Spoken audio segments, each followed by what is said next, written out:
서양이 동양에게 삶을 묻다. 웨인 다이어의 노자 읽기. 생각을 바꾸라. 삶을 바꾸라. 2. 세상 모두가 아름다움을 아름다움으로 보는 것은 추함이 있기 때문이다.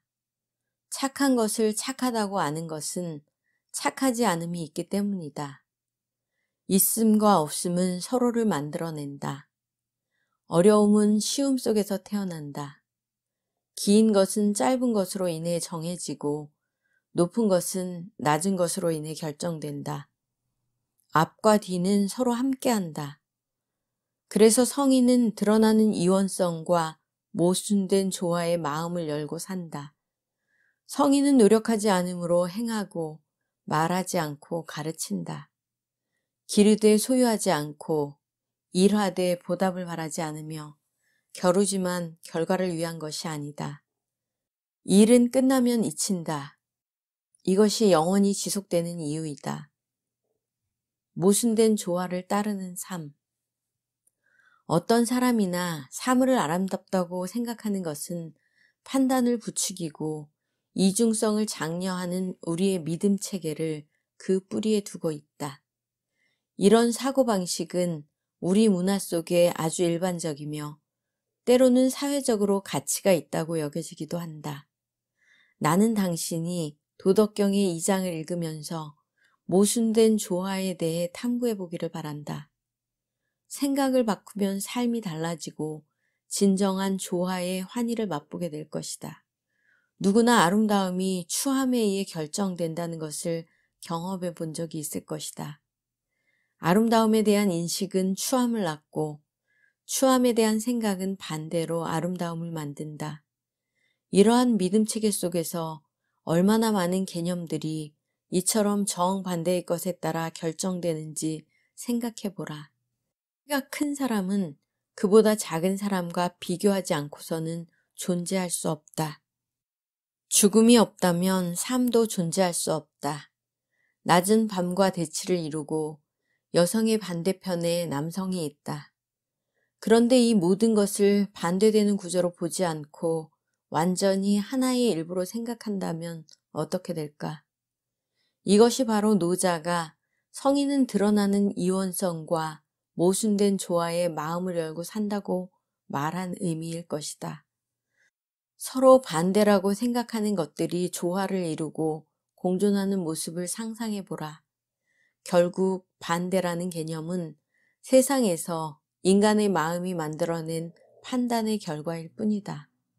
수선화는 데이지가 더 아름답다거나 추하다고 생각하지 않는다. 독수리나 쥐는 우리가 삶과 죽음이라고 부르는 서로 정반대의 것들에 대한 감각이 없다. 나무나 꽃, 그리고 동물들은 추함이나 아름다움을 따지지 않는다. 그들은 어떠한 판단도 내리지 않은 채 영원한 도의 조화 속에서 그저 존재할 뿐이다. 성인은 이원성에 얽매이지 않기 때문에 눈에 보이는 것에 대해 어떤 견해를 만들지 않고 그 근원을 폭넓게 다룬다. 비판하지 않고 완전한 하나됨 속에서 사는 것이야말로 노자가 안내하는 삶의 길이다. 그는 반대되는 것들을 하나로 엮어서 통합된 삶을 살아갈 수 있는 지혜를 우리에게 선물한다. 눈에 보이는 이원성을 그대로 수용하여 조화를 이루는 것이야말로 도의 완성이라고 할 수 있다. 삶과 죽음은 결국 같은 것이다. 선과 악은 판단의 문제이며 이들은 서로를 규정하기 위해 존재한다. 이는 통합된 삶의 모순이며 이것이 도 안에서 살아가는 방법이다. 일단 이분법과 반대적인 것을 넘어서거나 최소한 사물을 있는 그대로 바라보게 되면 그것들은 마치 썰물과 밀물처럼 우리의 삶을 통해 자연스럽게 흐른다. 삶의 매 순간마다 모순 속에 살며 이를 호흡하는 연습을 하라. 우리 몸은 육체라는 한계를 갖고 있다. 몸은 시작과 끝이 있고 물질로 구성되어 있다. 그러나 우리의 본질은 이러한 물질적인 요소가 아니고 무한하며 형체가 없다. 당신은 만물 가운데 하나인 동시에 위대한 도 그 자체이기도 하다. 서로 상반되는 생각들을 당신 안에 함께 머무르게 하라. 그리고 그 상반된 생각들이 서로를 해하지 않도록 자연스럽게 품어라. 주변에 영향을 미치는 당신의 자유의지와 능력을 굳게 믿어라. 그리고 동시에 내면에 있는 강력한 에너지에 몸을 맡겨라. 선과 악은 한 곳에서 나온 서로 다른 모습이라는 사실을 기억하라. 도의 조화로움을 유지하면서 물질 세계의 이중성을 수용하라. 그러면 내가 옳고 다른 사람은 틀렸다고 판단할 필요가 없어진다. 만약에 노자가 오늘날의 세상을 보았다면 다음과 같은 제안을 했을 것이다. 하나된 삶을 살라. 모든 것을 선과 악 또는 옳고 그름으로 구분짓는 그릇된 성향을 버리고 조화로운 세상에 발을 들여놓아라. 아름답다거나 못생겼다는 판단은 물질 세계의 기준일 뿐이다. 이원성이라는 것은 결국 일종의 심리게임이라는 사실을 명심하라. 사람들은 세상을 자신이 보는 방식대로 본다.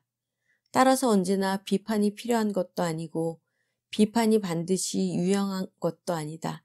당신과 다른 모든 사람들의 내면에 깃들인 도를 보고 그렇게 관찰한 것들과 화해하라.